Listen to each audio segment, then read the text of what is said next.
there's a school of 1,000 kids. 450 of those kids have reported feeling sad or hopeless, like really feeling those like deep, dark despair kind of feelings pretty consistently.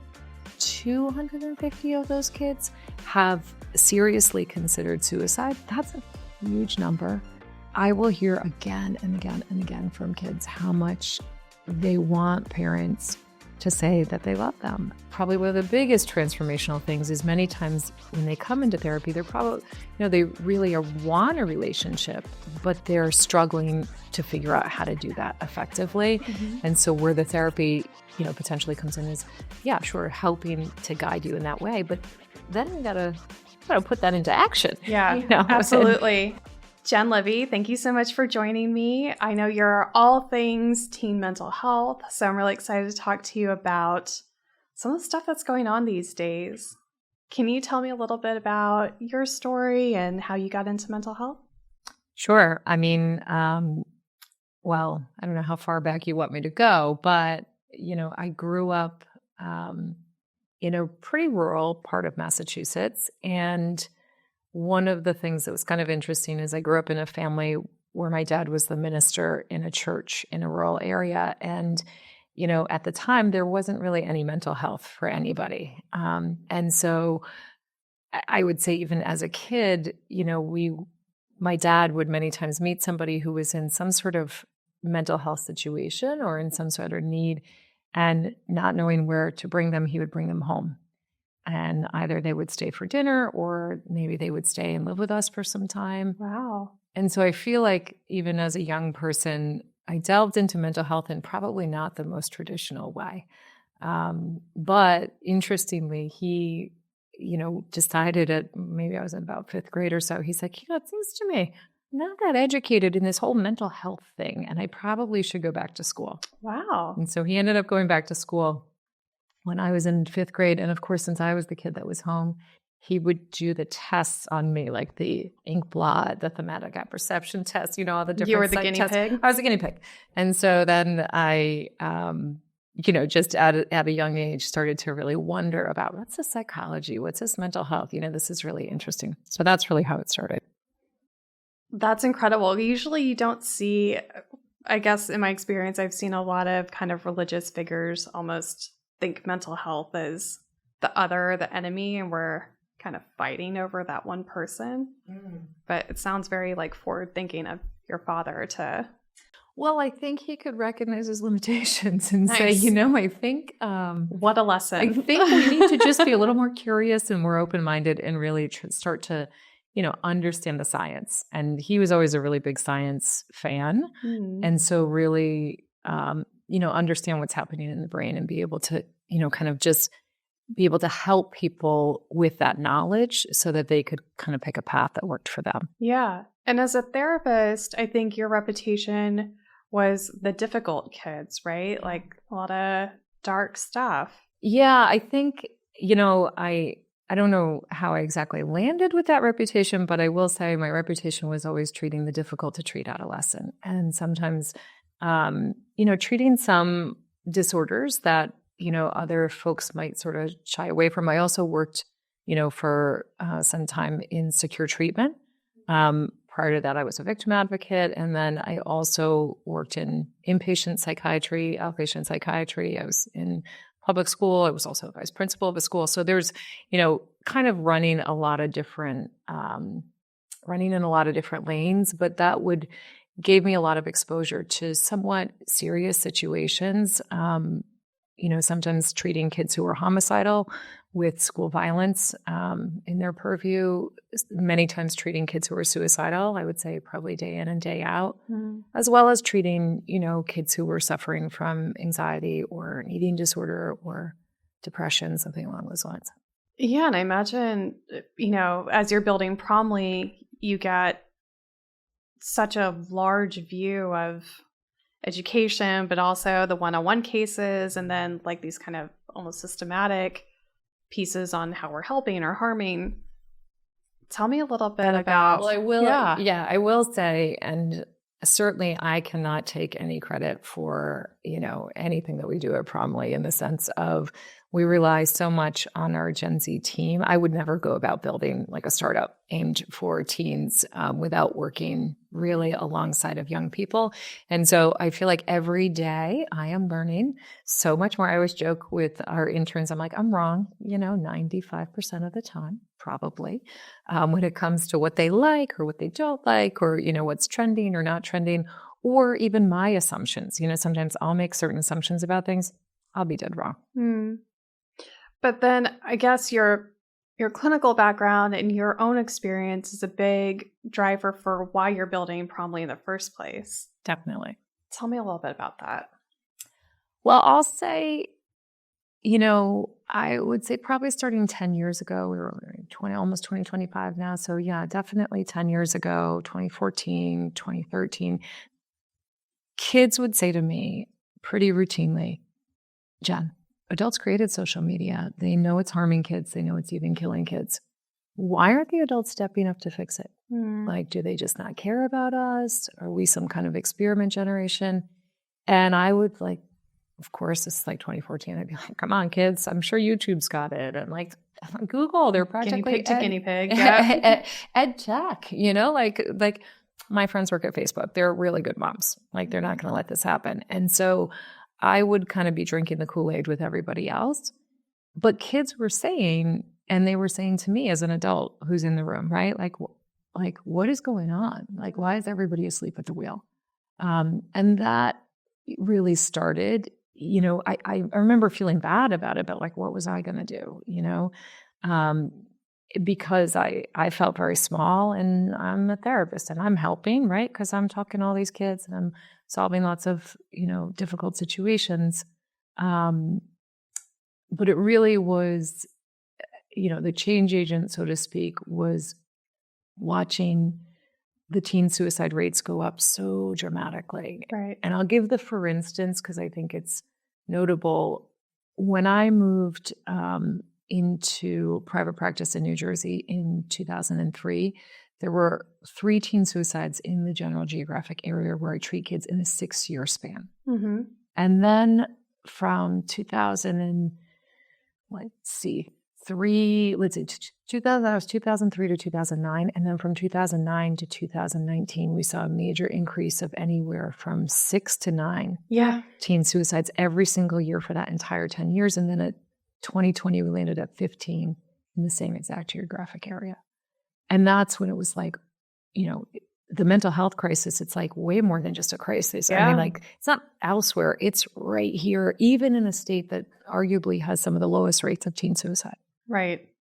And I think so your experience kind of with the homicidal teens and the suicidal teens, if you're a parent, what do you look for? Oh, in that situation, many times parents will be worried about their kids. I think sometimes when we're talking about serious situations like homicidal teens, sometimes they'll find something that's been written, something that's been drawn. They might hear from a friend or somebody at school, and that's usually what prompts the call. Mm-hmm.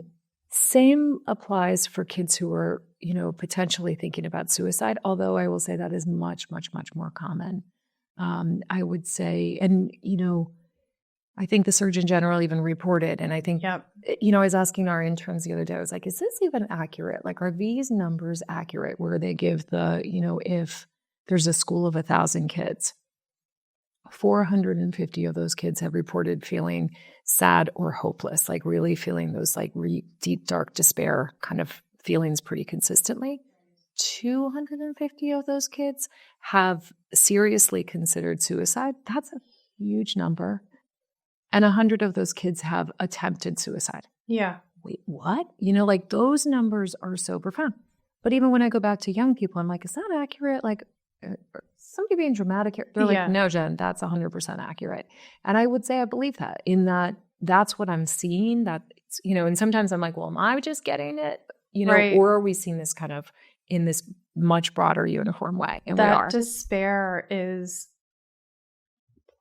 it's so, you can almost feel it when you talk to some of, in the HealthyGamer community. It really is you see so much turning into online communities because there is that feeling of like my geographic area can't support me anymore. And the anonymity of being online is, again, like a double-edged kind of thing. So, okay, if you're a parent and you're worried about your kid who it's almost 50-50, they're dealing with this or they're not, what should they be looking for? What should they be thinking about? What are the tools? Well, I think sometimes people are afraid to ask. Yeah. I think that's one of the things that I would say it's so important to have the conversation. And I think sometimes people are scared, particularly around the word suicide, right? Many times I'll say to parents, and this is just, very basic, but kids sometimes they don't want to talk to their parents, right? Like, and they're kind of like, the parents are like, I try to talk to them every day. And it's like, I know, I hear you. One thing I'll say is just very practically is starting to kind of get a dialogue with them. Listen, 1 to 10, where are we at? 10 being the best, 1 being the worst. And starting to get those kind of like, let's just check in. 4, 2, 8, like what's going on?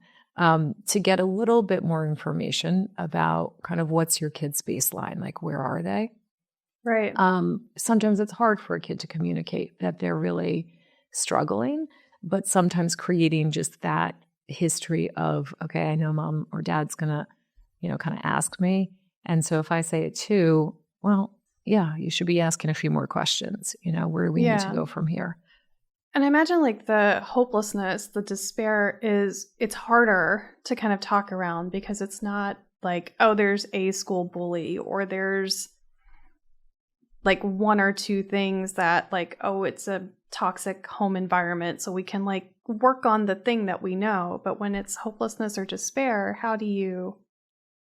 Well, and I think also one of the things is, and sometimes there can be kids that really suffer for a long time in that they're so lonely, like one of the things I saw a lot with kids is they really just didn't feel like they had anybody, right? Either they didn't really hit it off with friends at school, and so they felt kind of alone, and that feeling of being alone when you're in, a school of 1,000 kids, it's like, that's a pretty terrible feeling day in and day out. One of the things kind of interesting is, I don't even think this is a real thing, but I started to do pair therapy probably like 15 years ago, where I would, if I had kids that were really suffering and alone, but they had similar interests, and sometimes they'd be obscure interests to another client of mine, let's say 10 miles away. And I know they probably their paths would never cross. Of course, I'd get permission from them and their parents. Sure. And just be like, do you guys want to meet? And it was crazy because it's sort of like not the normal, path, we'll say. But it taught me how important that connectedness piece is, where, it's 15 years later, and these, who were kids at the time were like, oh my gosh, this person's in my wedding. They're the, maid of honor, the best man, this person became my BFF. And part of it was that they had this ability to talk about the fact that they were both seeing a therapist. And 15 years ago, it was not the norm, so that was a connector. But then typically, they would have some sort of personality traits that I thought would just go together. And ironically, if I were to think of the one thing that really improved outcomes, it would be that. I would love to say like, oh, it's my great therapy. And no, it wasn't that. It was that they needed this peer-to-peer connection to really thrive and to develop in the way that they needed to. Now, again, they probably needed some coaching and some help on my end, and we could help them navigate some of those things. But long term, they're not going to see a therapist forever, but they are going to have these friends forever. And that would be transformational. Yes. It's so kind of validating to hear you say that, because a lot of what we've been building at HealthyGamer is around the idea that like, therapy's great. Sometimes that is what you need. But so often what you really need for your life, right, is people that care about you, that get you, the coaching, the skills, the way to be uncomfortable, the way to kind of like know, okay, this is just never going to happen, walk away, not take it personally, things like that. Totally. I think have been It's weird because I think a lot of therapists would agree that those are so important, but they're not well studied compared to like the more therapeutic interventions. Well, I think sometimes it's hard to study, right? Yeah. Like I think that, sometimes when we look at evidence-based, things, well, partly it's because it's much easier to study and there's evidence to Before, support after, that. right? How do we study connectedness? Like how do we really wrap our head around a research study that's funded and, can validate the fact that connectedness is transformational for people? Well, we know that eye-to-eye contact matters. We know that, being in people's space. We know that doing things together, they're all really important things. But again, that's really hard to quantify. Right. We're getting much better with it. I think like tech advancements and things like that have really helped us catapult into another level. So we can actually prove some of these things. But, anecdotally, I would say, for my, my clients, I would say, probably one of the biggest transformational things is many times when they come into therapy, they're probably, they really want a relationship, but they're struggling to figure out how to do that effectively. Mm-hmm. And so where the therapy, potentially comes in is, sure, helping to guide you in that way. But then we gotta put that into action. Yeah, absolutely. And that's when it gets exciting. And it's, I think so awesome to see success in that way and to see, long-lasting skills change, but also people change in really positive ways. Totally. So did you focus on teen mental health kind of from the beginning then? Yeah. And I think part of it was I started when I was young, obviously in 5th grade, clearly. But no, I started and I really focused a lot on middle school when I first began in that I was working in public school in a middle school. And then I went to work at a special ed middle school. And so, and I was in my 20s, so that would be appropriate.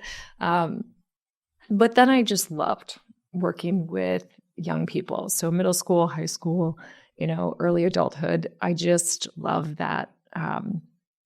The energy that people bring in. I also find that young people are very honest. Yeah. And so their BS factor is just, they'll call you tough out on whatever. You can't be asleep at the wheel. Like you really got to be on your game. And I like the challenge of working with a population that's not afraid to speak up and be very, direct. It's also, you got to remember at a time when, going to therapy was like not the thing. Right. And so kids would be like, I don't want to be here. I'm like talking to you, and so every session would practically be a challenge. But ultimately to see young people connect and really then even connect to the therapeutic experience was just so energizing that I stayed with that population. That's incredible. And so now you're working with a group of young people and you guys are very active on the policy side and you're really kind of trying to unpack the effects of social media on kids. What is your perspective on what social media has done or is doing to mental health? Yeah, I would say it's not good. It's not good. Right. No, I wouldn't say it's all bad, right? Like from the standpoint of, technology, and I would say in general, there's sort of like a perfect storm of a lot of things coming together. I think social media, the intentions were probably pretty good. But how it played out and the unintended consequences are pretty severe. Right. Both from the, we're supposed to be connecting, yet kids feel so disconnected. Adults feel so disconnected. Right. We're supposed to be really utilizing technology to enhance science, which arguably we could say we are, right? But, how does that kind of fall short because everybody's then addicted to their phones and we're not putting these things into practice. We have access to do so many more things, and yet we're not taking advantage of it in the same way that we could be. Absolutely. I think we're seeing a lot of social atrophy too. So even when kids are in the same space and place and could connect, there's just less connecting happening. Yeah. So the social skills piece, I always tell parents, like, whatever it is that the digital things are doing for them when they're playing video games or online or whatever it is, to just have something in real life. So as an example, one of my kids, she really has like a need for control and a need to like make the rules, and we're going to play this game this way. And my husband found this game for her called Cult of the Lamb, where she's running a cult. And so she's putting people in jail, and she's like, this person is a dissident and this person. And so the thing that kind of holds her back in her social life, we have a digital replacement for. And then the reverse of that is like, sometimes she's a creative kid. And when I see her watching these videos on like people painting things or making things, so now she's in sewing class and she's been really loving that. So just what they're doing in real life, I feel we can help with like a safe 100%. playground with an online thing, and the online need that's being met, like make sure that there's a real way for them to get that met. Totally. No, I definitely think, and I think, again, I think tech in itself, and, there's so many great things, right? Yeah. I would never know how to fix the dishwasher, but for, YouTube. Yes. But at the same time, obviously there's a lot of, potential dangers and, Right. things like that exist as well. And so I do think it's like, yeah, but kids are looking to parents to set the guardrails. Yep. Now, we're also looking towards policy to set some guardrails. We know we've gone off the rails, Right. off in many, many different ways. And so, I think it's interesting because when you talk to kids, they're like looking around saying like, okay, does anybody like want to do this? Right. What's even more interesting is when I ask kids, when would you give your own kid social media? They're like, not till at least 14. I'm like, meanwhile, all these kids have like social media, like 8, 9, 10, Right. like whatever. They're like, that's a mistake, like this is why, blah, blah, blah. I'm never giving my kid this, or I'm not doing this, and it's interesting. And then when I ask them, well, what do you think about a phone? Like, would you give your kid a phone? Yes, but I would make sure they're not, on social media whatsoever. Why? Like, what do you think is, Jen, it's like so sketch. It's sugar daddies. It's this. It's that. Mm-hmm. And they'll just list for you everything that they would do differently. Now, what's interesting is I think we see a lot of young parents who have come up in this, Yes. having digital awareness, right? And truly, I see a lot of really great parenting coming from much more intentionality. Instead of just kind of letting technology kind of take over, there's a much more intentional mindset that I think is really exciting. Yeah, I think so too. I've never seen a generation of parents that like actually knows what they're facing in a way that like that. If 10 years ago you would have asked a school what to do about a technology addiction, they wouldn't know. And now you ask them and they are starting to have those answers. And the questions are coming from parents that themselves have maybe gone through a phase, or I think everybody just knows what they're talking about a little bit more. And yet it feels like there is a lot of hurdles in the system to get real help. Oh, 100%. 100%. So where are you seeing some of those systematic gaps? Well, I think even part of the whole reason why we created Promley was because it was so frustrating at the time, in literally for 20 years, I've had a wait list 40 people long, like everybody's always like, oh, your voicemail's full again. No kidding, Mm-hmm. and I'm not alone, right? Like all the therapists that I know that are treating young people will have many times long wait lists because it's a different skill set, let's say, than with, all different generations. Teens definitely come to the table with some more, challenging developmental behaviors, we'll say, that are sometimes normal, but, can be more challenging. That being said, I feel like, having access to care, but not just access to, therapy, but even just the right therapist, right? That really, I always say like finding the right therapist is like shopping for a pair of shoes. You might get it on the first try. It might be the fourth try. Well, when there's only one choice because your parents had to wait 4 weeks to even get a call back and then get an appointment. And then, we just have this major breakdown in terms of access to people that can potentially help. I think we're getting a little bit better in that, one of the things that we did through Promly is really like, I would also know of a lot of great nonprofit resources and, that would kind of exist, but they'd never have a go-to-market because they were through a nonprofit. Right. And so it was this, kind of like, listen, there's great 24/7, 7-day a week, 365-day a year helplines that are available, that have live people, waiting to talk to you. You can call. But again, they would never have that go-to-market. And so and now I also think we're putting more dollars behind some of these nonprofits to expand a lot of their offerings so that they can make these things more available. And so that's exciting because I truly think we are expanding. The other thing that is exciting too is when we look at like the teen to teen talk lines, right? Yes. I will say, and when I ask kids, who do you want to talk to? Many times that's the first person they want to talk to.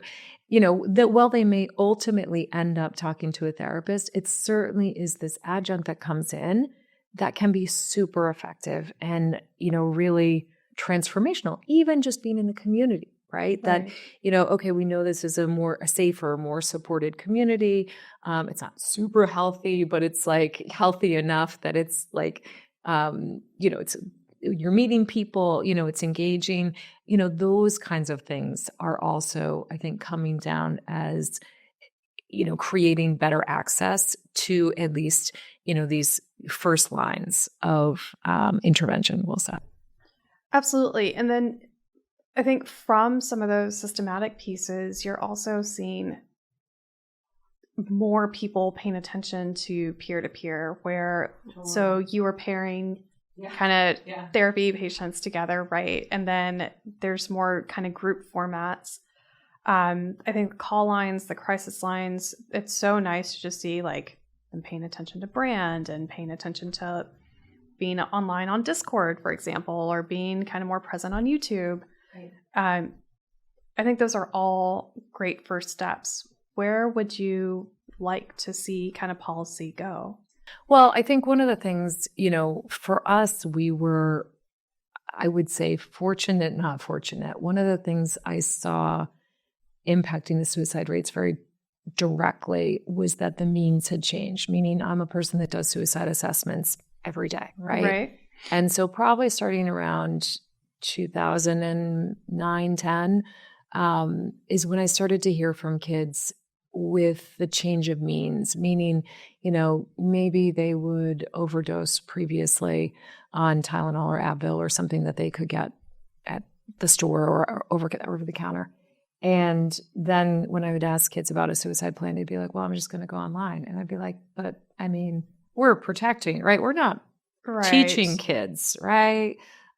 And then I was really wrong. And when kids started to show me where they were going and it was so accessible on like your kid's Chromebook, it seemed to me that is problematic.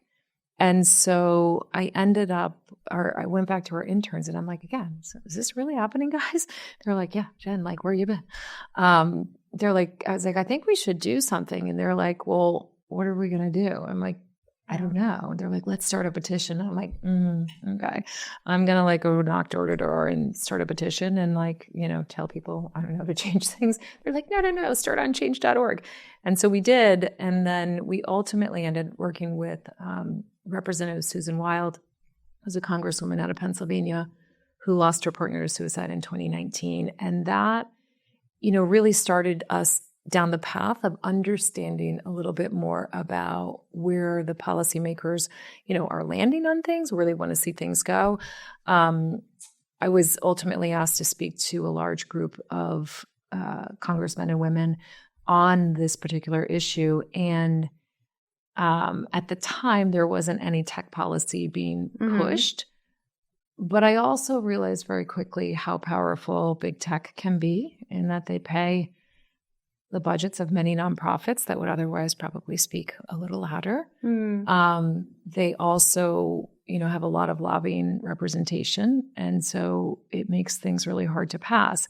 Fortunately, we were able to work with a lobbying firm pro bono when I called one of the partners there and just told him he needed to help us because kids are dying and somebody needs to step up and do something. And he's like, you're right. And he's a dad. And he's like, I'll help you, Jen, but here's how it works in DC. Big tech is represented by every lobbying firm in DC, including ours. And so I can't help you on that particular issue, but I can help you with changing tech policy. Let me make some intros for you. And at the time, we started working with Senator Blackburn and Senator Blumenthal when they were first starting to draft the Kids Online Safety Act. And what I was so struck by is how open the policy teams were to hearing from my perspective, being boots on the ground. Yeah. But further, they were also really open to hearing, because I was joking with them and I was like, please God, tell me like the 65-year-old senators are not creating tech policy. You guys are talking to kids, right? And they were like, whoa, what do you mean? And I'm like, I'm a therapist. I learned about dangerous trends within 72 hours. Kids will tell you within 20 minutes. But you've got to open up those doors to talk to them. And at the time they were like, well, we wouldn't have a direct avenue to do that. I'm like, except we have a phone and Zoom.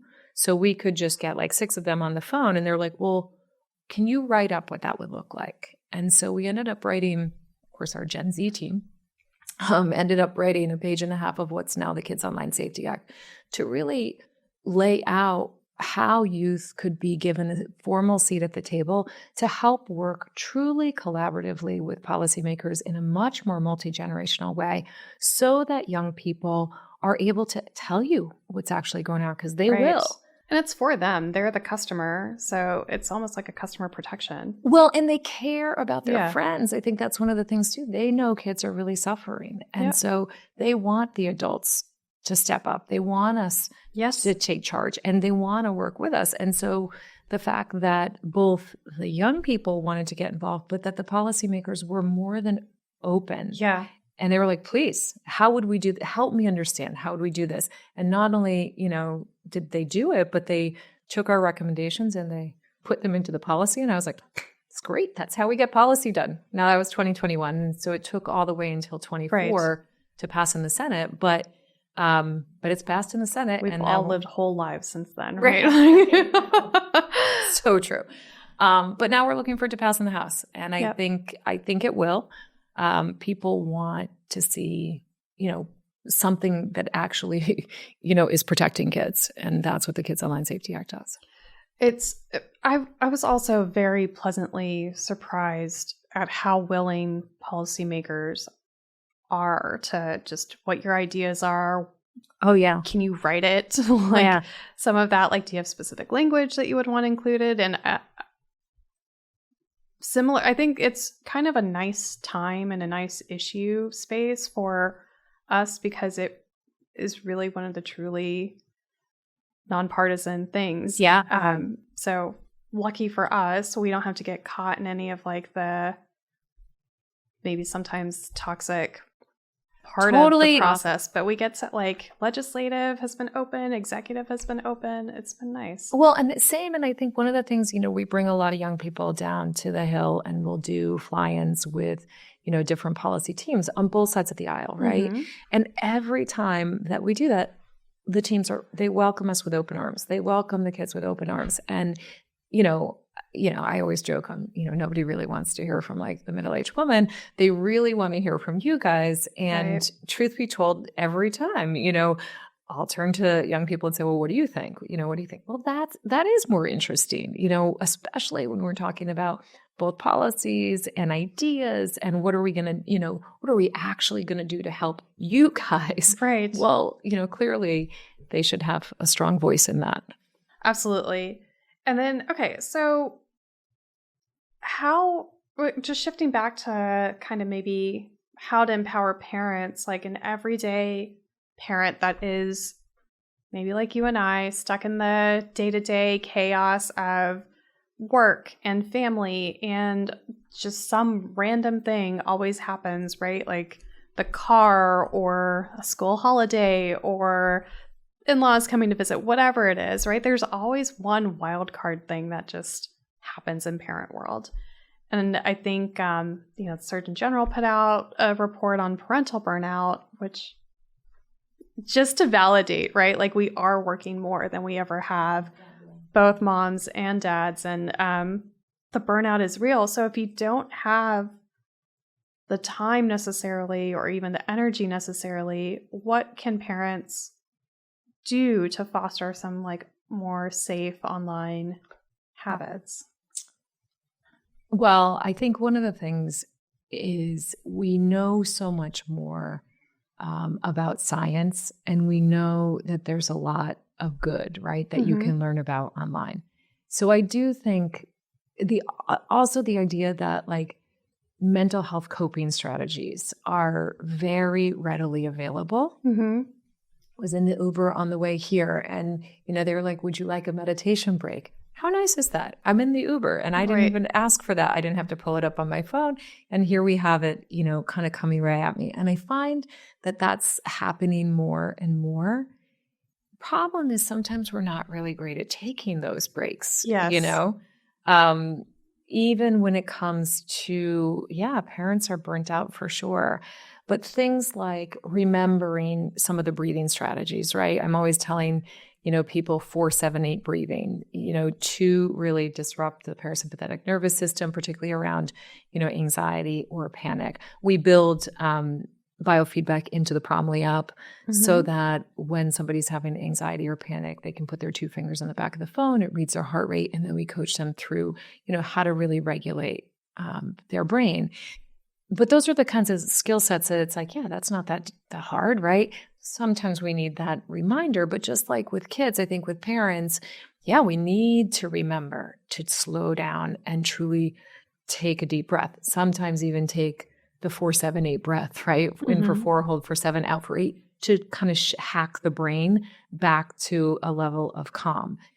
The other thing that I would say too, that's like, seems really simple, but I will say is transformational for kids. And you'd be surprised at how many parents maybe just forget to tell their kid that they love them. That's not uncommon.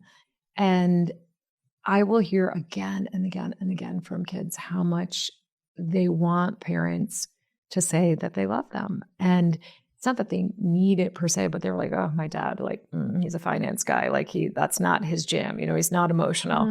It's like, okay, and, kids want so much for them to know that no matter what, they're loved, right? And so I'll say sometimes to parents, if you're in the car and the kid's just sitting there, it's helpful, if you're like, all right, have I told you today how much I love you? If I didn't tell you, let me just make sure.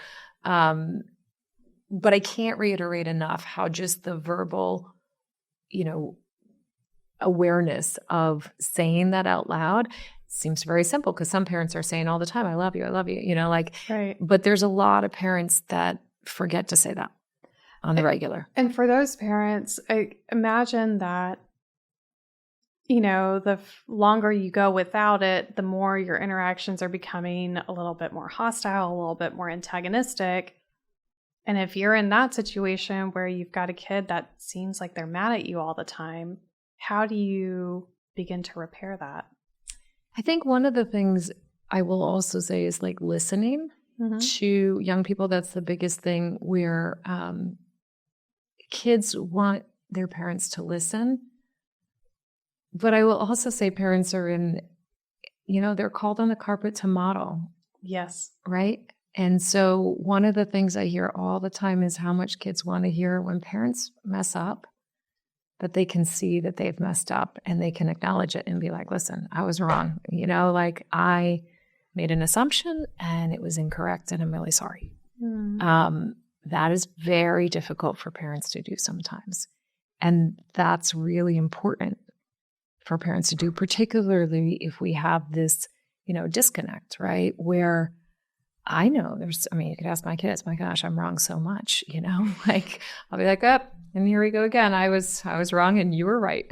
Again, amazing. What is that, like 16 times in a row now, but to make that easier, sometimes, I'll be very, I'll be like, it's definitely not going to rain tomorrow. And the kids are like, oh, yeah, Mom, it's definitely going to rain. No, I do not think it's going to rain tomorrow. Sure enough, it starts raining. Okay, I'm wrong and you're right. But part of that is very intentional to be able to help. And again, it's like a, silly example, but to really get used to being wrong and being able to own that, right? And modeling that ability to, it's okay, we can make mistakes. It can be wrong. Right. We can learn. We can grow. We can fail, so to speak, and then I'm not perfect, and then we can recover from those things. Those are important little things. Right. But to be able to build that, sort of, listen, we're all fallible. We're all vulnerable. We're all human. And, we're in this together. Right. And, even when you really mess up as a parent, it's important to go back and really own that. And even if a kid's like, no, screw you, I don't want to talk to you, it's okay. Sometimes even I'll have parents, and kids will say like, they're so mad at their parent. They're slamming the door and like all of this. And the parent will send them a text or will put a sticky note under their door and just say, just so you know, I know we're like disagreeing, but I love you. And kids will keep that sometimes for 10 years, or for as many years. Oh, wow. And even though they're mad in their, or even if they rip it up or whatever, it matters. It matters. So it's an interesting example because I think it is very real for people, right? When you're at that slamming doors stage. Yeah. That kind of like path to repair, it really starts with the parent kind of disarming first a lot of times. And then like a lot of space, it sounds like too. Yeah, I would say. I think also, and, sometimes people will say, like, I'll say to kids, if you were a parent, like, what would you do in a situation, right? And I'm surprised at how accurate they are in terms of, what the outcome should be. Even if a kid's getting in a lot of trouble, I'll often go back to the kid and say, well, what do you think your consequence should be? Like there clearly has to be a consequence here. Mm-hmm. If you were a parent, like really try to put yourself in your parents' shoes. Like, what would you do? And it's striking to me how much harsher kids are on themselves many times. Wow. And if it was my kid, I would do X, Y, Z, whatever.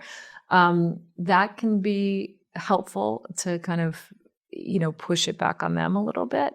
But I also think it's, when you say the slamming doors and that like kind of like, I'm really mad, sometimes texting and writing, not too long. Kids don't text like those long. Nobody's going to read. Like if you have to go into like the 6th paragraph or, if it's not readable right here, maybe you send an email.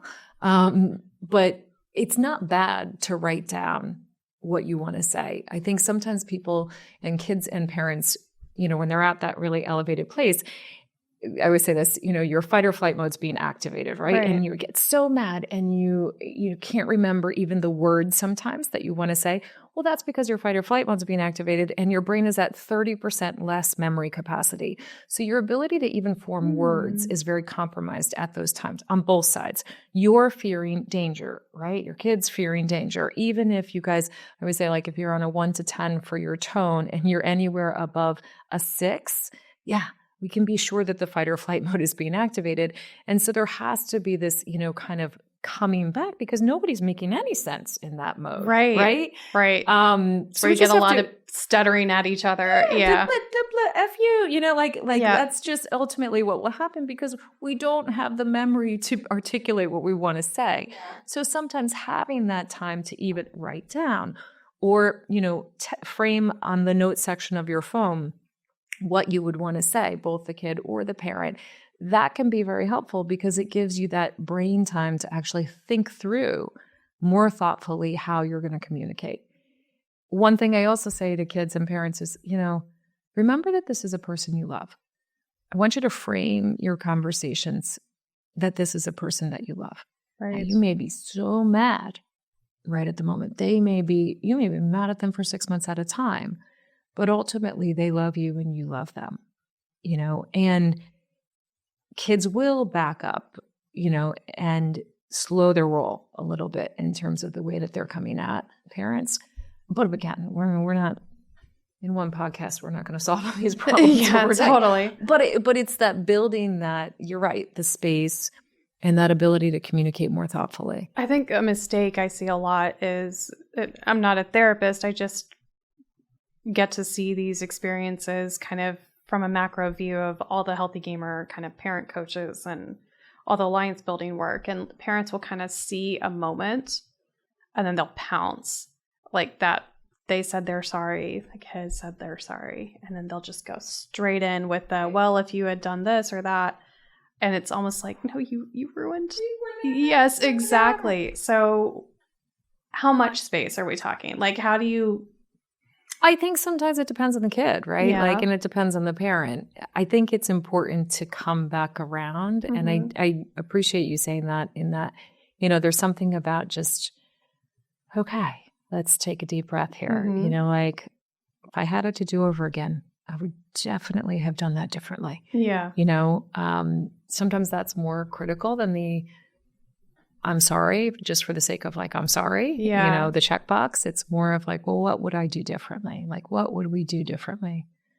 If we're going to try not to have the same thing happen. Right. But sometimes, sometimes kids need like a full 12 hours, to really kind of be like, all right. And I'll say to kids like, okay, well, tell me when you're ready. Right. We'll give it some time.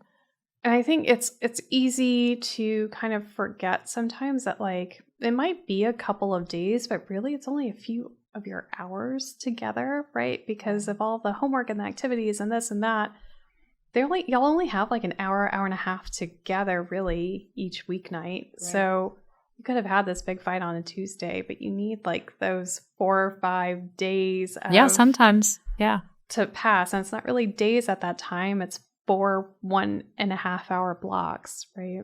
Right. So anyhow, so we kind of started off talking about how if there's 1,000 students in a school, what were the numbers again? I think 450 of those kids have said that they feel consistently sad or hopeless. Right. Is there so for the 550 other students, are there any common traits? Do you think we could hypothesize what is the antidote to hopelessness and despair, right? I think again, we go back to connectedness, right? And I also think too, one of the things we see, there's a few things, right, that we could say, all right, we know from the research, but we also know just from experience that kids who have a vested interest in something that gives them purpose, tend to thrive in certain ways. Now, purpose could be interpreted in a lot of ways, right? So we also see kids who are involved more in spirituality, in religion. They tend to have a little bit of a protection around them. Now, that's not every kid. Sometimes, again, and that's not every religion. I'm saying just kind of blanketed in a bigger way. But when we think of like kids who are creating something, right? You were talking about your daughter, but that idea of being able to use your brain to create something. Well, a lot of this comes down to this idea of a sense of agency. Yes. Right? This sense of control over your future in some way.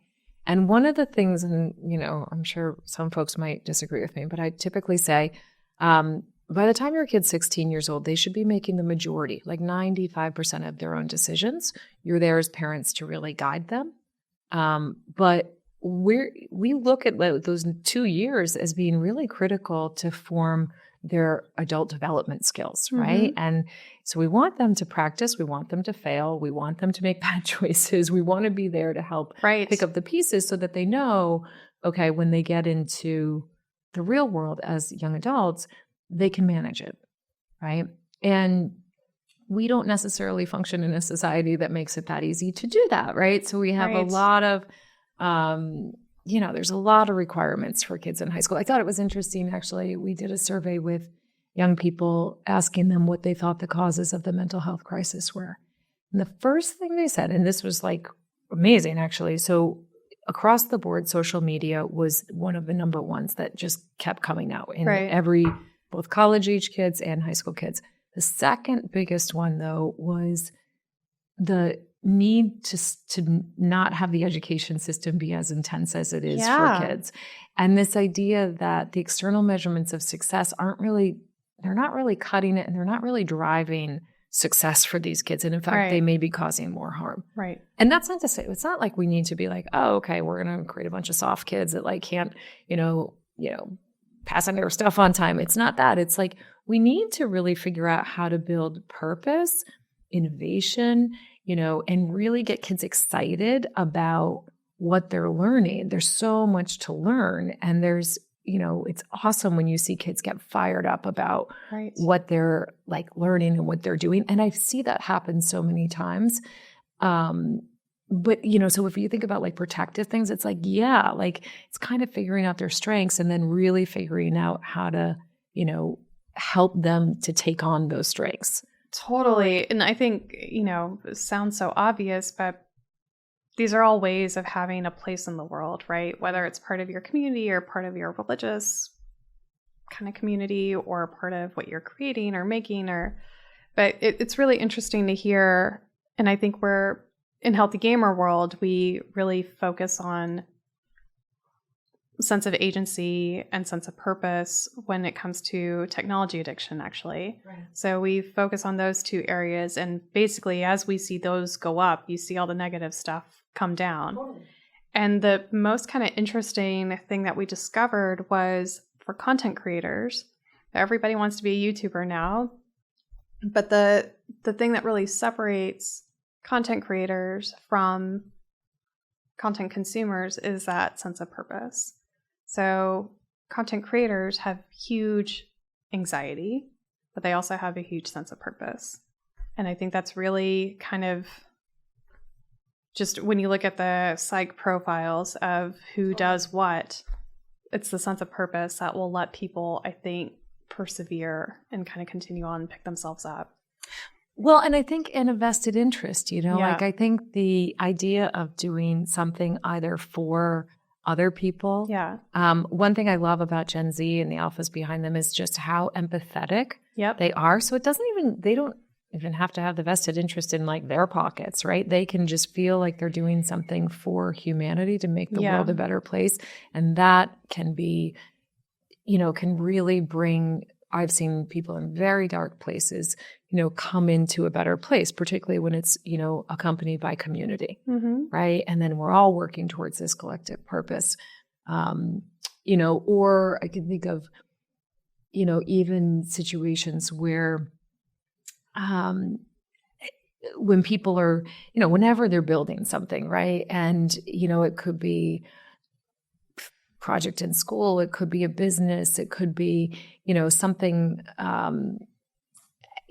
can be sports as long as they're really truly like connected to that as like theirs and not just the external measurement of success, but they feel like it's like, all right, we're winning, we're doing this, but you can literally almost like watch their brains change as we see them start to get excited. Yeah. And I can tell you so many times where I've seen a kid who's animate to life. Yeah. Who's so kind of like flat, start to kind of get excited. One of the things, it was funny, part of why we do, some of the policy work and why we build in the kind of easy avenues to civic action through Promly is because, ironically, I was obsessed with the national debt when I was in third grade. I wrote a letter to the president, which President Reagan actually wrote back. Wow. But I was like, if everybody could just give $1, it would be amazing. We could really put a real dent in the national debt. And this was in like 1984 or 83 or something like that. Amazing. But I have the picture, the letter that I got back from the president's office in my office. And kids would say to me, and this one girl said to me, she's like, Jen, wait a second. The president's office, actually responded back to your letter? I'm like, yeah. And they're like, if I felt like the government cared, even just a little bit, and I would even get them to read an email, they don't even need to respond back, that would change everything for me. And this was coming from a kid who was really flat, right? Was really depressed, had really suffered a lot. And that idea that if people care and they're responsive, right? And they listen. Well, that would change everything. Yes, I think that's true. But that's part of that purpose building, right? Of believing that we can affect things at a bigger level. Yeah. And that we're not just helpless or hopeless here. I think it just, is anybody listening, is anybody out there, is so much part of the hopelessness and the despair, because we're all just kind of screaming into the online void at some point, right? Even if it's a petition. My background is in nonprofits and kind of social advocacy. And at the time, I think this was like 2016 maybe, people would, if you're doing a campaign on Facebook, for example, people will like it, but if they like it, they're not going to donate to it because they think their part is kind of done. That's interesting. So there's almost like this like dilution of, is anybody really going to donate? Is anybody really going to care? Just because something went viral or got a bunch of likes, like at the end of the day, there was no change. And so now it's very, I think, becoming a little bit more, I hope we have a long way to go, but I'm seeing glimmers of hope that people are starting to feel a little bit more heard. And of course, we saw this in the election, right? Where Totally. I think one of the things that I am so appreciative of is, and again, I'm a big champion for the youth voice, right? What we saw in 2016 is the youth voice really catalyzed. Yeah. And I'm not sure that would have happened, if President Trump had it won in 2016. And there were a lot of people that weren't really happy that he won, right? Yes. And so, but that catalyzed young people to say, all right, I'm going to start to do something. I'm going to start to move on this. Right. And we saw like young people start to take like civic action actually seriously. We saw voting go up. We saw, so many cool things happen that have only just built momentum. And I think now we're at this place where I see that momentum building. It's not just, Promley that's down on Capitol Hill. There's so many other youth advocacy organizations that we work with who are also doing really fantastic things. And the doors are opening for them, in the same way where, I think the policymakers know they're not the youth, right? We need to work together. Right. But that's what to me is so exciting is we can create these like much quicker, easier avenues to make all of that seem more relatable, more accessible. And if you talk to people, in DC, they'll be like, please send the emails. We have to respond to every single email, like it is one of these where it's like, no, people are listening. There's lots of people who are there, listening. I think sometimes we feel like it's so far away when it's not actually as far as you think. Absolutely. So I think we're seeing that kind of in the government, political sphere. What about in schools? You mentioned like that's like the big one. That's the hairy one, right? Because of all of the standardized testing and all of the constraints and all of just the pressures and those 8 hours a day that kids could be spending on these areas, they're just not. Yeah. I mean, it's interesting because I think on many levels, schools have done some really great things in terms of bringing in, 20 years ago, we were not talking about mental health in schools, right? And so we've done a lot to validate mental health as a thing, right? And we know there's science behind it. We know, that it can help. I like a lot of the curriculums that I've seen, many times the kindness curriculums that start at like kindergarten and really tend to build on resilience and community. The story and the impact that I've seen and heard from so many different communities is awesome, right? At the same time, to your point, it's like, yeah, but sometimes there's some of these other things in the curriculum that I'm like, I scratch my head and I'm like, why are we still doing this? Right. When we have such cool avenues towards innovation. And I feel like we have this potential to really utilize the high school environment as much more of like a place for innovation and purpose and really build this next generation of leaders. And I think, when we look at the startup landscape, right, we sit on the startup landscape, I see, my gosh, there's like so many cool Gen Zers that I have the opportunity to work with who have created the most amazing things. And now that's not every kid, right? But there's a way to foster that kind of energy where we're able to teach kids much younger about, like, let's say investing, where these kids are many times going back and teaching their parents about financial literacy, but really how to invest, right? Like that was never a thing, when I was growing up. So it looks like I feel like the tides are turning sometimes, Yes. but they're slow. But honestly, with all the science that we have access to, and I will say, I think Gen Z is so ripe for learning about things about neuroscience and through the lens of what's actually happening in the brain. And that becomes the impetus to many times try to change things, Right. for the better in themselves and, in their communities. And so I think of schools as having this big opportunity to really bring in the new ideas, the bigger picture things. And I think, and again, a lot of schools I feel like are doing that in pretty cool ways. I think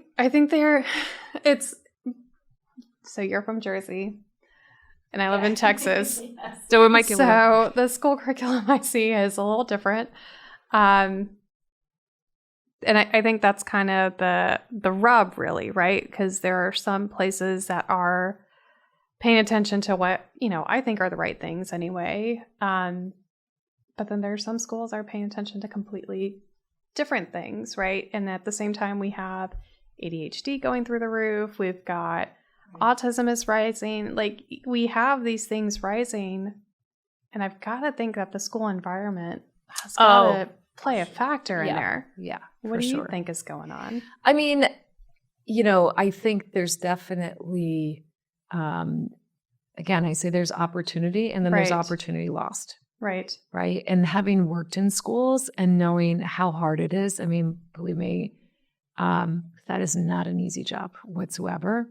Right. But I do think that the guidance from the top and, the shift change of we've really got to start to prioritize like empowering young people and giving young people purpose and not just checking boxes.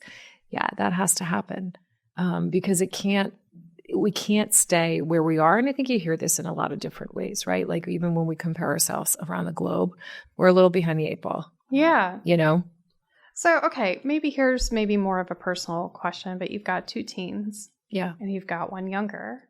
4. I actually have 4 altogether, but yes, a 16, a 12, 10, and 7-year-old. Okay. So, there's this very popular theory, right, where you can have 2 siblings, but they don't have the same upbringing. They don't have the same parents, right? So my youngest doesn't have the same parent as my oldest did, and I imagine that's true. Definitely. Is there anything that you think, with all of your work and all of your experience and your kind of worldview around parenting and mental health, how does that shape how you raise your 7-year-old now? Well, it's interesting. I would say, yeah, I mean, my poor oldest, I joke in that I used to serve her frozen peas as like dessert, like pea treats, we would call them, My kids only eat frozen peas. They don't eat cooked peas. Well, but that was in place of ice cream or, like cupcakes or something until she was like 4 and went to a birthday party and she was like, ice cream, ew. And I was like, okay, this isn't really working the way I thought it was. It's like, we're going to go low sugar and do all these things. Now, by the 7-year-old, I think all bets are up. I mean, not all bets. We try to be healthy wherever we can. But you're right. It's totally different. I think one of the things, though, and I go back to this opportunity to be open and learn, right? I feel like just like, we don't have all the answers all the time, right? But it's that idea of really being able to be open to the fact that each kid is a little bit different. Yeah. I think one of the things that is also kind of interesting is when we understand the genetic predispositions that kids have many times right out of the gates. And when you can start to understand that a little bit more, and again, I think we're in an information age where we can see these trends a little bit sooner so that as a parent, you don't necessarily need to personalize, one's like a little bit more fiery in their personality. And that starts at age, 3, Right away, man. and yes, that kid probably has to be parented a little bit different. It's not going to all be the same. But I do think it's this dance, right, of being able to figure out, and you're not going to always figure out which kid is one way, which kid is another way, but they're all different. Right. We're all different. And I think thereby require like different approaches. For my 7-year-olds, I think our oldest would be like, you guys are way too easy. We could have never gotten away with that, and there was probably some truth to it, but I think in general, we also see the 7-year-old mature in ways like, meaning, take on responsibilities that I wouldn't think that a 7-year-old would take on, because she's modeling after her older siblings. But I can't think of like what would be the like what, is there like one? Oh, interesting. See, I think for me with my youngest, I apologize, or like, I guess, own up to kind of the things that we said. Like, I made an assumption, it was wrong, I'm sorry. Like, I do that more with her than I do with my oldest, and I should probably work on that. But I think they are just so different, but I watch screen time for them, as an example, a little bit differently. And I think if I was kind of starting all over again, there are a couple things that I think I would do differently. You had mentioned like the diet and like paying attention to like, and some of these like nutrition theories just gain way too much traction. It's kind of crazy, but I don't know. Spirituality, I think, is another thing that you had kind of touched on. Sure. For, if you're bringing up a kid today, the way we approach spirituality is different than it would have been 10 years ago. 10 years ago, it was kind of shunned, and we didn't talk about that. And I don't know, you were like, a lot of religious and spiritual talk was very suppressed. And I think we're seeing kind of a reaction to that now. Definitely. So I think it's also interesting too, because in the seat I sit in, let's say, as a therapist, but then also working with young people, they're so interested in the spiritual landscape, right? And, I see kids that didn't necessarily grow up with any sort of religious affiliation, all of a sudden asking more questions. And remember, this idea of like contemplating, what happens when we die, or what do I believe, or, those kinds of things, that's all developmentally appropriate. Yeah, that's teenager playground. Right. Like, and why are we here? Why, where am I? How do I fit in? And I think sometimes what we've done is, we've sort of tried to sterilize that on some level, and that's not really worked out as well as we thought it would. I think there's definitely a pushback now where we see, no, we've really got to come to the table understanding lots of people have different religious beliefs or backgrounds. And, and your kid, let's say, may want to understand more or want to have some of those traditions more so than you might have thought. And I think it's interesting just how many times kids come in with more questions and just on their own, prompt, they heard something or they saw something on TikTok or they, know, and they, really have wanted to learn more. And there's not necessarily places, let's say, in schools or, if they're not involved in an organized religion, it's sort of like, well, then they're just left to social media, right? To learn whatever it is that they're interested in learning. And so it would be better, I think, to be able to have parents, have some open conversations with kids around spirituality or even spiritual traditions. I think that's another thing too, where, many times kids who have certain traditions, even if they don't seem like they're super into it, I'll hear from them later and they'll be like, well, I do like it that we do, X, Y, Z. Totally. It is really interesting just to kind of connect all these pieces, right? Like on the one hand, there's a big hopelessness, despair kind of crisis with young people. We see that religion, spirituality, some kind of, I think, bigger than myself kind of community with kids as a protective factor. We never talked about religion, or maybe not never, but we were very quiet about religion, spirituality a generation ago. And so now as kids are growing up, and I think more parents are leaning into, if nothing else, meditation, Sure. if nothing else, like just some kind of quiet, reflective time. How would you recommend parents kind of build those traditions with their kids without the dark side of all this, right? Right. No, and I think like, one of the things, and this is just, part of my own experience, but in many times working late, right? Because as a therapist, sometimes I'm seeing kids after school. And so that means, I'm not necessarily always there, right after school. We try to have dinner together.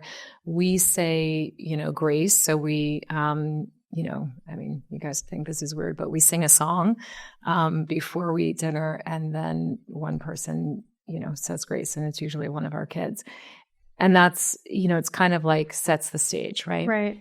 But the other thing that I think any parent can do, and, I think many times parents tuck in their kids, right? But there's a very nice reflective time to really just be grateful for the day, for the good things that happened in the day, for, what's going to happen tomorrow, for, whatever. But that kind of puts a little bit of a signature on the day from a place of gratitude, right? I love that. And that doesn't necessarily have to be to an assigned, God or an assigned religion, but I think I know for kids, they want that time to be held or to be tucked in or to be, kind of, and I say like held, almost like emotionally held. Okay, we're tucking you in now. And it's not just the tuck in, but it's really to model that coming from a place of gratitude, even on those days that aren't really that awesome. Right. Like we can always kind of reframe and think through, where were the highlights of the day. I think also it's modeling that for kids so they start to see it's amazing. The highlights, right? And even if it's only for, that minute, 2 minutes or something, you've now kind of reshaped and reframed the day. And there's so much research about how gratitude, like later in life, right? Like that is so protective for mental health, and building in that ritual, especially if you grew up as like a non-religious or a non-traditional person, or maybe you grew up super religious, super traditional, and you're choosing to, distance from that. Just simple gratitude as a ritual at the end of the day sounds like it's such a win-win. One of the things that I've really tried to help my kids with is a little bit more emotional awareness. And so there are just these kind of seasons of life, right, where everybody's just in a bad mood for some reason. And it's just, there's a lot going on, and we'll take them to the temple and you'll see them just kind of settle. And so they're starting to kind of see it as a place more than a practice, almost, where like there is a place you can go to settle yourself and to like reflect quietly and things like that. I love this gratitude practice as well. Well, and it's interesting too, I will say, many times even, I'm not Catholic. Ironically, my kids do go to Catholic school, but I went to Catholic school, and I honestly, I went to Catholic school. My dad was a minister, right? So, there's that piece of it. But one of the things I also appreciate is, going to light a candle, right? And I think I probably mentioned this to you. Our son passed in 2015. We had a baby boy who was 9 months old and died from sudden unexplained death syndrome. And, anytime that I, am by a church and, there's so many beautiful cathedrals, but to your point, it's like when you walk into a space, that feels just different. It's just your mindset just kind of shifts. And I love the fact that many times cathedrals are open. They're open to the public. You can go in and you can just kind of sit for a minute and just kind of, reflect. For me and for, our kids, we always light a candle. And I so appreciate the Catholic Church for, that's lovely, making that happen. But it allows for that to be like a little bit of a prayer, a little bit of remembrance, and a little bit of grounding. And, the world kind of keeps going all around you. But it doesn't have to be an hour and a half church service. It's just the ritual of it, right? Yeah. And that's why rituals kind of caught on in the first place. But Totally. yeah. Totally. I love so much about that. And you had mentioned that there's a lot of woo-woo that kind of goes on. Yeah. Care to? Well, I'll say this, and, people will sometimes say, Jen, why did you create Promly? And, I certainly would have never expected to take on something so big. Wasn't really my jam. I had a lot of kids. I'm a therapist. I have a busy practice. Life was pretty much, perfect, right? And in, doing hard work, but I felt really fulfilled. Prior to my son dying, my daughter, who at the time was 3 years old, had, for April and May of 2015, she would pretty routinely say, Mommy, somebody in our family is going to die. And I was like, no, I don't think so. Did you have a bad dream? And of course, being the good parent that I am, I went to the daycare and I started, really laying into the girls there, being like, okay, so guys, who's talking? Like, she keeps saying this stuff. So who's having the conversations with her here? Just an example where, I might say, I was wrong. And, but it's also, how do you ever know? But you just don't know. Yeah. And so she would say it pretty regularly. And then, so much so I told my friends, because it was just so weird. And then it went away for a few months. And then a week before my son died, we were driving, and she, from the backseat of the car, she's like, Mommy, I don't want baby Patrick to die. Oh my God. And I was like, stop. He's not going to die. Look at him. He's fine. He's healthy. He's wears his seatbelt. We take care of him. And she just is like, Mommy, it's going to be so sad. You're going to cry buckets of tears. And of course, like any good mom, I went right back to the daycare that day, and I was like, okay, lady, it's like we seem to have a problem again. Not really thinking there was anything to it. And then when Patrick died very unexpectedly, in his sleep during the day, in a nap from sudden unexplained death syndrome, which would be, it wasn't even like SIDS because he was big, he was almost walking. It was just really from nowhere.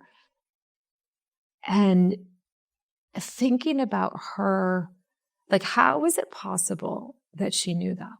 How is it possible that a 2-year-old then turned 3-year-old would know that or would be able to predict that? Even, I'm like, did I make this up? Is this a dream? It really seems so surreal.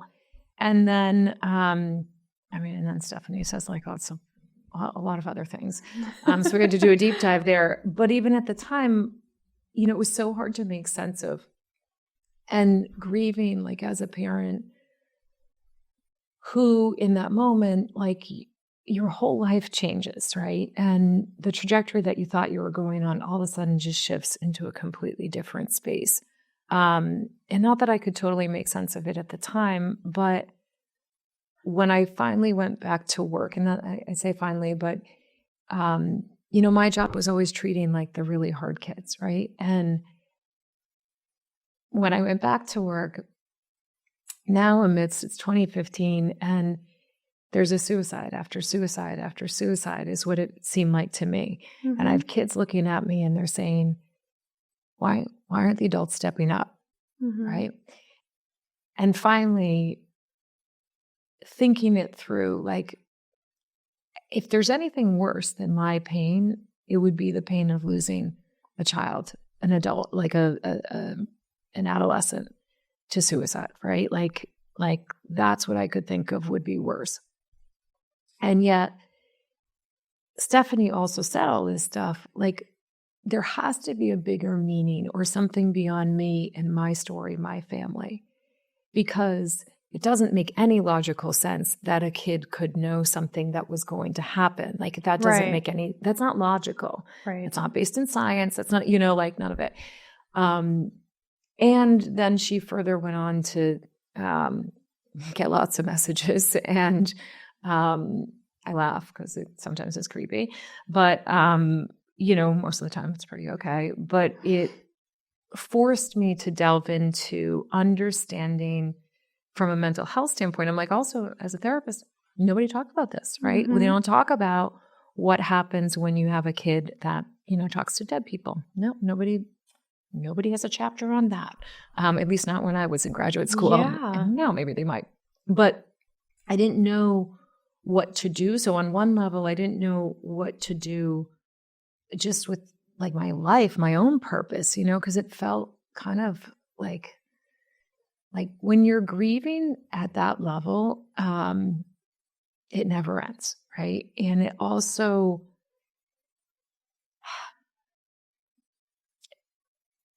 life becomes very different, and very like, what's the point? Like, what are we doing? Like, this is also like, it doesn't make sense. Like, it seems so haphazard. When, at least in my experience, when you lose a child, and it's like, what was my job? What was it? And again, like, I have other kids. I'm blessed to have other kids. But it just felt really, just like, what are we doing? And so when kids would then come to me and say, we need to do something, I'm like, okay, we need to do something. I don't know what we're going to do, but we're going to do something. Like, right. I would run through a brick wall to stop a suicide of a kid, because I'm now on the receiving end of what that feels like. And so on one level, that was, what really started Promly was more so responding to all these losses in the community and looking at kids and saying, okay, well, let's just get together and start brainstorming something. And when they were like, well, we need a new social network, I'm like, to compete with Facebook, that's going to be very successful, I'm sure. Nobody's ever tried that before.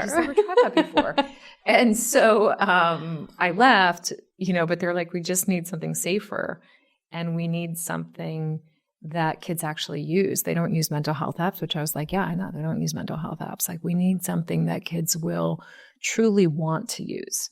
Right. And then also be able to get all the resources that they could possibly need from a mental health standpoint.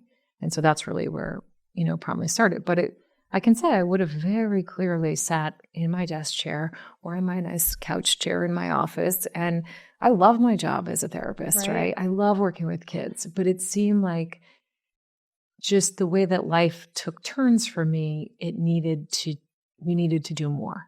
And my purpose needed to be bigger than just my job, treating X amount of kids, every week. Totally. I can't imagine going through that kind of loss, but it does make sense to me that, like, when you are at that point, to kind of rally on behalf of others and weirdly, it all kind of ties back into this Gen Z, like, hopelessness, despair, can't necessarily see the future for myself, but as long as you can connect around people and the power of community in that, in both a personal level, but also like a impact level, there's just nothing bigger than that.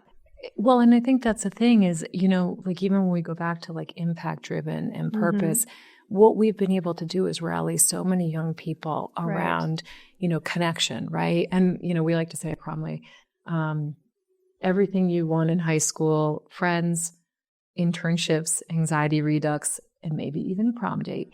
We got you. We match kids based on 20 things they want to do before they're 20, and then we provide real life opportunities for them. So we create those inroads to like learn more and do more, so that kids can find both, civic action and purpose and internships and volunteering and, the kinds of things that create movements, right? To be able to push young people out of their comfort zone, but to do so collectively so that we can then make things better for the people behind us. That's so cool. Thank you so much for joining me today. It was really great hearing about your own story, but also to get some of your perspectives on just kind of modern parenting.